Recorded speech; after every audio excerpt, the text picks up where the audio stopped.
Hi, folks, with Tacitus today. Tacitus today, your pushback channel, and thank you for joining this audio live stream. Please listen to this presentation as you would a radio broadcast. In this essay, I'd like to talk about something that's been doing the rounds. I mean, it seems to be on quite a few videos, and certainly my news feed this morning, even from leading lights like Matt Walsh, and the list goes on, about the issue on, I think it's one of the major dating apps where women can filter out, this is for list of dates they're looking for, can filter out on the basis of a man's height. So they can say they only want a guy who's above a certain height, and that is what supposedly comes into their listings. Now, somehow, or for some reason, I'm not really sure how, this is deemed as controversial. I would speculate that filtering has been around for a long time. I can't believe it wouldn't be. For example, if I was a particularly tall woman, then maybe I'd want a particularly tall guy, or in the reverse would be the case, I suppose, with men. They also would want to filter for height. There's a lot of guys I know that really get off on very small, petite women. I don't know why, but so a guy over 6 foot may want only a woman who's no taller than 5'1" or something, 152 centimeters. So just having a look at that, I would speculate a filter like that's been around for a long time. Now, we recently had a friend of ours, or a couple we know, and they got divorced, and we kind of lost touch with him a bit, but my wife stayed in touch with her, and she's I guess she'd be like 5'8", 172, 173 centimeters, something like that. So by the time she puts the heels on and so on, she's going out on a hot date. So she wants a guy who's at least 5'10", or 100 and what would that be, 178 centimeters or something like that. So, and I understand that's fine. I can't imagine how that'd even be the slightest bit controversial. So she goes on, after the divorce, she goes on to I don't know which one, but onto some dating app, and she's filtering for height, and has been for some time. So again, I don't see the controversy here. I don't know how honest people are on their when you look at any sort of online depiction of anything, whether it's real estate agents describing a house, or to buy, or I don't know, rental, or it's an advert describing a job, or an applicant describing their, on their like CV or something. Whenever you see any declaration, you can reasonably assume that there's a certain amount of creativity has gone into it. Now, we've just Airbnb is a case in point. My wife and I, we've done a number of Airbnbs, and there are times when we arrive at the Airbnb and find that it's not necessarily has lied, but it's just omitted very key details. And if you carefully read what they've written, you can see how they've also misrepresented. For example, there's an Airbnb, and we arrived fairly late, and so we had no choice to go somewhere else. Even if you find a problem with Airbnb, they'll only give you a maximum of 50% refund. So anyway, we arrive at this place, and they've got a nice room, and it's nicely done, and this sort of thing. And they say the bathroom is adjacent to the room, but it's not. You actually have to. It's quite a large house. You actually have to walk through the other side of the floor to get to the bathroom, and they've got no nighttime light or anything like that. So you have to sort of feel your way along the wall and this sort of thing. And on top of that, the front door, or the door that they say you have to go through, is also at the front. So you have to go through a hallway, and then a rumpus room, sort of playroom, to get to this room they've put in at the side. So, and again, the room's nicely done, but they don't explain any of that. Then when you arrive, they say, okay, you're not allowed to, you have to take your shoes off before you come inside. Okay. But they then say you can't park in the driveway. So you have to park on the street. It's not raining heavily, but it's raining, so it's wet, and you have to take your shoes off. So you're constantly putting your shoes on and off while you have to carry your stuff in through the driveway, across the driveway, in across the floor. So I say to them, why don't you put that? Why don't you put that in there? Why don't you, in your advert for the Airbnb, why don't you state this, that you must use the room is 20 meters away from the door, and the bathroom's actually not adjacent at all, and you have to take it. Why don't you say all that? Because if you'd put that in your Airbnb advert, or your statement of what the customer's going to get, then we wouldn't have taken this place. It would have been filtered out and on the actually bottom of our list. So when you're doing any transaction online at all, you're looking at people who are going to omit certain things. For example, this lady who's using, after she got divorced, she was saying some guys will state, I'm in pretty good shape, I'm only a few pounds overweight, and she meets them and they've got this big gut that's hanging out over their belt, and that's a few pounds overweight. Like, you're kidding me? Okay. So people may not be as candid and accurate, or maybe they perceive themselves far more optimistically than others might. So I don't know if you're going to get accurate information there. So on the height thing, would a guy who's 5'9" or 174 centimeters or something, would he say that he was really over 6 foot, 185 centimeters, that type of thing? How accurate would it be? And vice versa, by the way. Would women make claims that they really weigh a certain amount, but in fact weigh a great deal more than that? Now, just on the idea of the day, I don't think filtering for what you want there's anything wrong with that. Not that people don't come to dating apps with different ideas.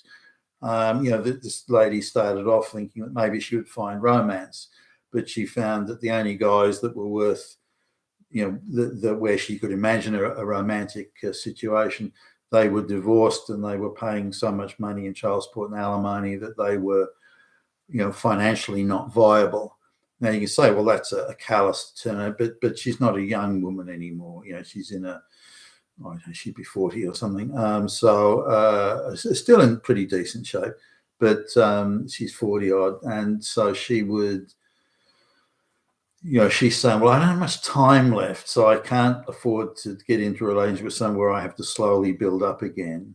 So I really need someone who's not financially being ripped to pieces by the divorce law system. And so she's looking at guys that they've got a good job, they're on a good income, but they're paying so much in alimony and so on that they might as well just be working in some low-paid retail job for all the money they've got left after they've had to cough up the alimony.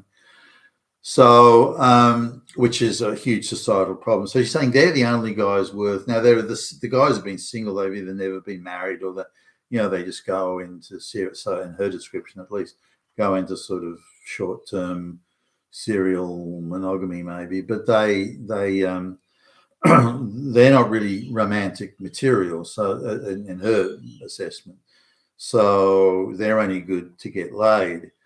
But then if you're going to take that view of getting laid, then it's only the hot ones who you want to fuck.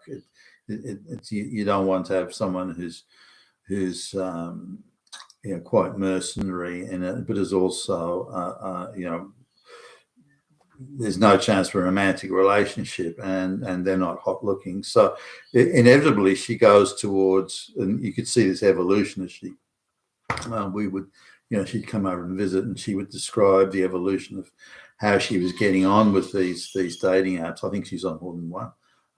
And eventually she just kind of, look, really, any romance, anything's out here, I'm just going to get laid. All I care about now is the guy hot, and that's it. Now you can say, well, that's pretty sort of, again, mercenary, and there's a certain callousness to that. But at least at that point, it's honest. Now, in terms of hot and all that sort of thing, look, summer isn't long gone here in Australia, and I went to the beach a fair bit. We live quite close to the beach, and um, so I go down there now. Even on a hot, busy day, like on like a weekend, that sort of thing, when it's very busy down at the beach and people peeling off in all directions. Uh, Given the amount of women and running around, wearing bathing costumes, and you get to see you get to see exactly how fit or unfit, as the case may be, they are. I struggle to find, to even see more than one or two that I would classify as hot. Um, Most of them, nearly all of them, are like seriously unfit. There's also this body positivity thing where you get these very unfit women, young women too, women that should be fit, like they may be still in, they're 18, 19, 20, under 25, and that sort of thing, where you think that would be the time when women are most likely to be in good condition, say, rather than after 35, when they seem to go downhill very quickly. But the amount of women who are hot is hardly any, and in fitness hardly any. And because of the body positivity thing, you've got these extremely overweight women, young women, that are wearing the G-string type costumes that were previously only the domain of the hottest looking chicks. So anyway, so I don't know if there's many hot ones out there. So if you can't find romance, and I don't know if online sort of type, transactional product transaction type methodology really works there. I don't think it does, and I'll come back to that in just a minute. But this idea of you can find romance in a product transaction situation, I'm not sure you can, and part of that is lack of accuracy. Again, coming back to the Airbnb, the amount of Airbnbs that we've gone to and stayed at where they are willfully omitting key decision-making criteria. They're claiming to be, this height and this weight and this and that, but if you get there and they're nothing like that. As an example, there's another one, an Airbnb we stayed, which is nice enough. Well, but again, they said parking was available. I said, no, look, my daughter's staying here or my son's staying here, so you can't park there. So you have to park on the street. Now, the street parking was only 1 hour, a 1 hour parking limit. No, I don't want to get hundreds of dollars in parking fines. So we ended up having to park at the other end of the fucking universe.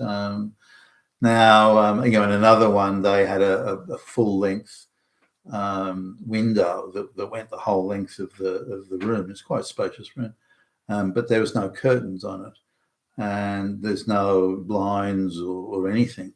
So, and this was summer. So when we're trying to sleep in on the Saturday, the light and the sun comes directly on the window in the morning. The light is 5 o'clock in the morning. We've got bright sunlight streaming in through the window, and the bed's right next to the window. And so we asked about, why don't you say that in your advert? We've got a full length and there's no, I don't know. I just didn't think about it. And anyway, if I put that in there, people would want to stay. Well, yeah. So either say what's going on or put some fucking curtains or blinds in. So this idea, and I think this is the same in anything that's online at all. The idea is you attract business. And to do that, you have to stretch the truth, reinterpret it, be imaginative in how you describe it, omit any details that may be off-putting, and then hope for the best. Now, in the Airbnb, again, you can the maximum refund you're going to get is 50%. So, and you've still got the aggravation of having to go and find another place. So that's no good. I'm going to put in a complaint. You probably get your 50%. But then you've got to find another place anyway. So what are you going to do? Stay in a hotel? Can you find another Airbnb at that short notice? This sort of thing. But you're not allowed to inspect the Airbnb before you make the payment. You have to make the payment first before you see the property. Now, this is the same in a lot of you have to make the payment or commit the time and the energy to having a look at it before. Like you're already drawn into the situation before you can determine the accuracy of the description, which is sort of where I'm going here with this. Now, there was a thing that one of my well, one of the younger colleagues I had some years ago at this place I was at, I was working at, and he went to one of these.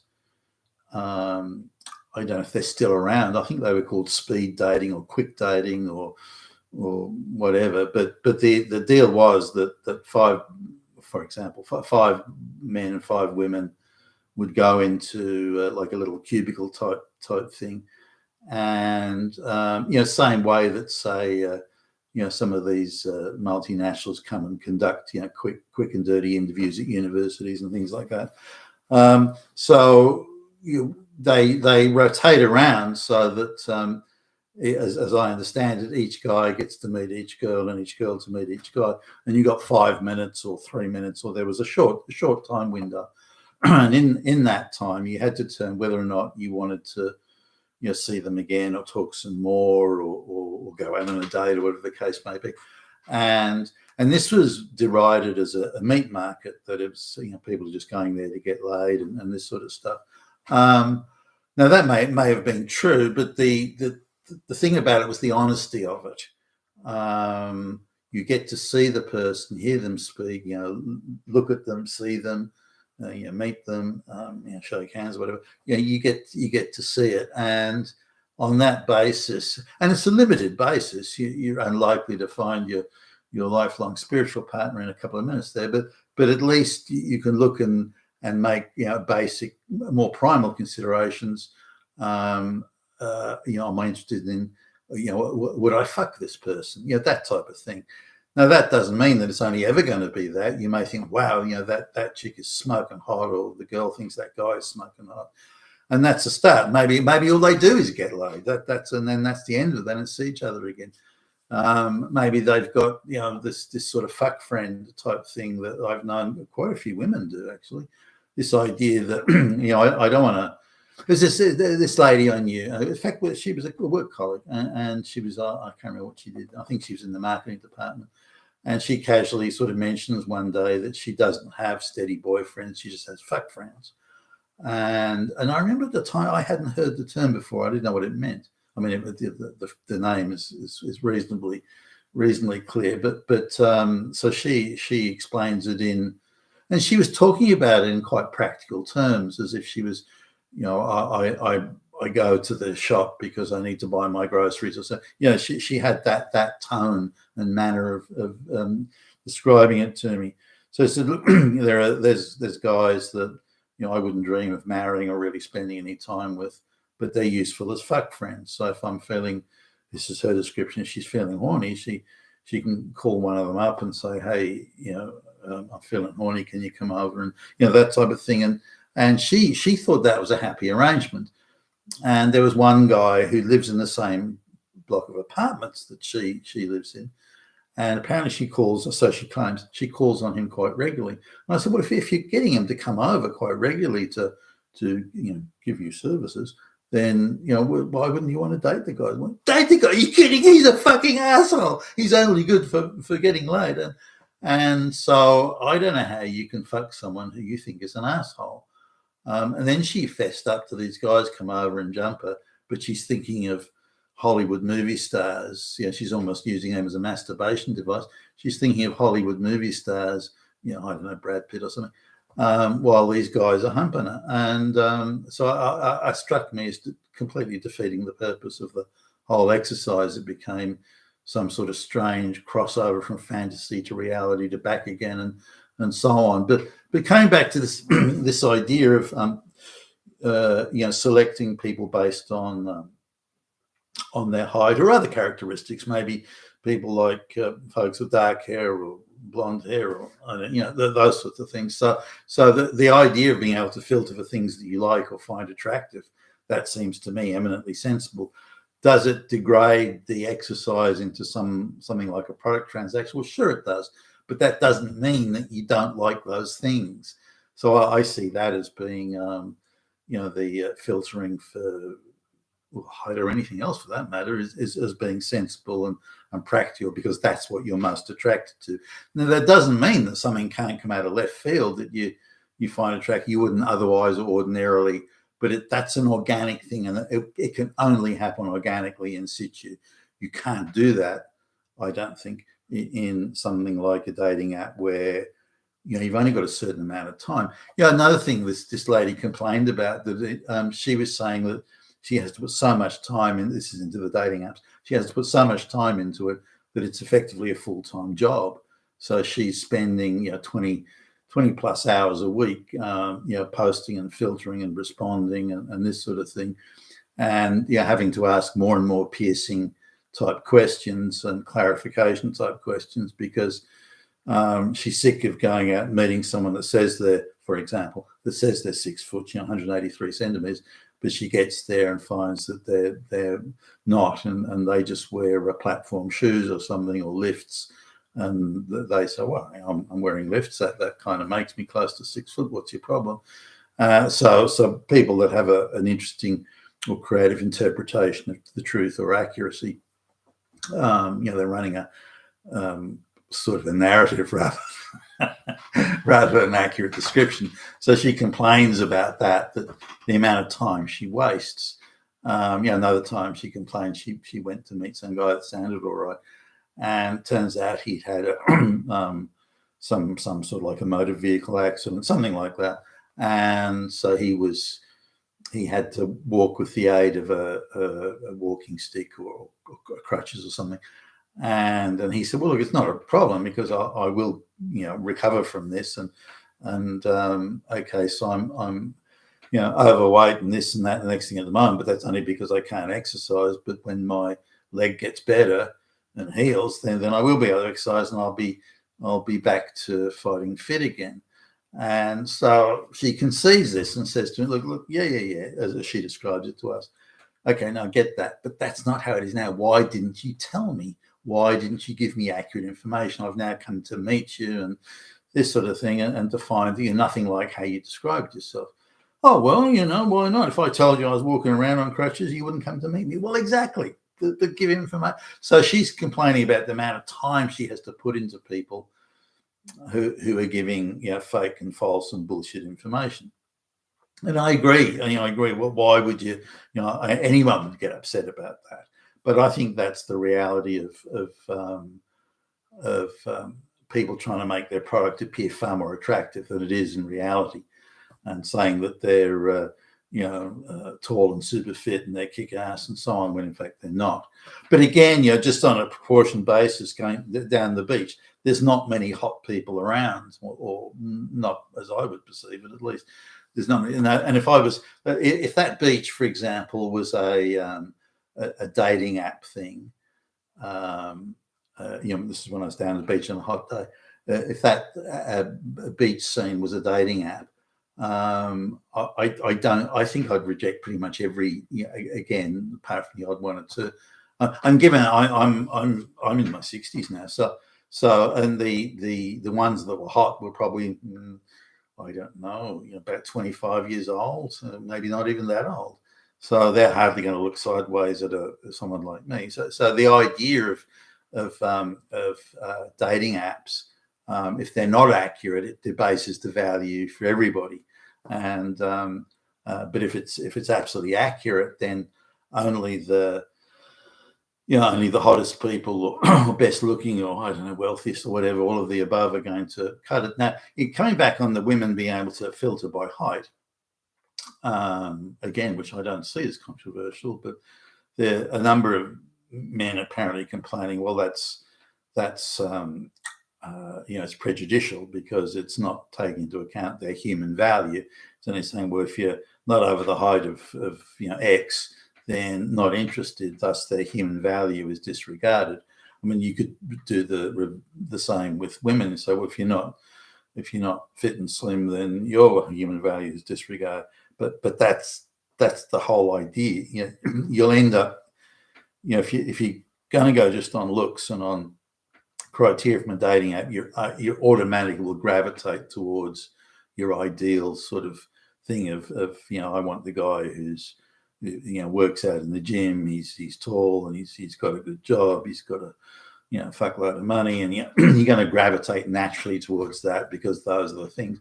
Whereas if you meet someone in an organic situation, maybe it's a work colleague or I don't know, whatever, then you would see things differently because you get to know them through a process, an organic process, not one of selection, as in ticking the box for height or weight or whatever the case may be.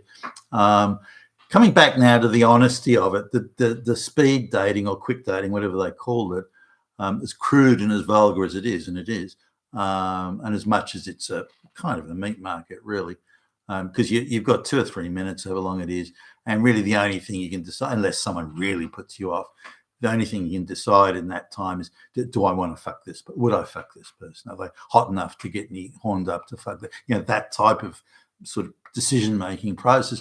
And really that's all it is. But we need to come back to, I think, that is honest. It is an honest transaction, an honest interaction. And maybe there's something to be said for it. You've been with Tacitus today, your Pushback channel. Thank you for listening.